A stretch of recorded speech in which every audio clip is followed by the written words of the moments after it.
Right, the floor's done, so I'm just going to spend this morning getting everything back to normal.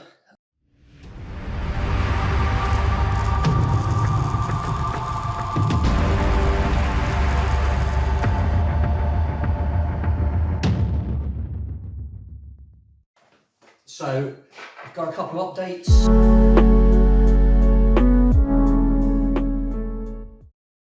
So the company that are making it have told me that they've had the main hull re-rolled at a different place, and they're saying that it's now within tolerance, which is really good.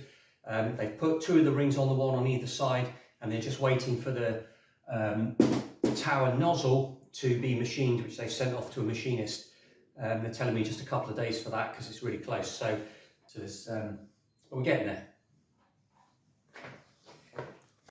Now, some people might actually be thinking, why aren't I getting on with some of these other bits? Like, I could probably be making some of the through hulls and, you know, these bits that hold the tanks on and stuff. And yeah, I could, but I kind of don't work like that. I need to sort of see it in front of me to visualize it, to be honest. But also, you know, I've ordered the battery pods, so those are on the way now. Those are exactly to dimension there. But you see these ballast tanks, these main tanks now, I'm going to start to get those ordered this week.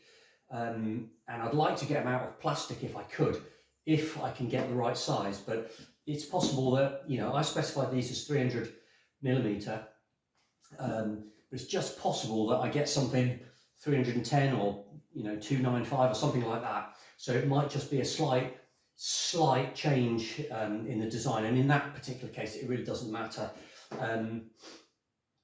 So that's another reason for not getting on with little bits, but the main reason is I really need to just visualize it and focus on it. So I'm just kind of dithering around doing other things. I've got to go and anti-foul the boat in a minute.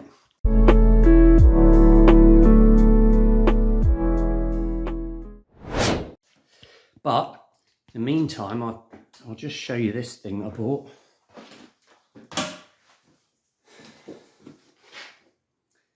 Bit of a whimsical purchase, this, to be honest. It's a weighing scale, and it's only a cheap one. And it goes up to 1,000 kilos, and the idea is that when the parts arrive, I can weigh them, and then I can keep tabs on the weight. Now, like I said, it's a bit of a whimsical purchase. I didn't really need to do this, but it's just interesting, or will be interesting to see how accurate the actual weight is to my CAD models. Now, I think the main pressure hull, as it comes when it comes from the company, should be, I'm going to have to check on that, so I'll put the weight on the picture in a second. I think it was about 320 kilos is what it came out at, but that doesn't take into account the weld beads and, well, I don't know, microscopic differences. So be interesting to see how accurate the CAD model is. But I'm just going to rig this up, give it a try.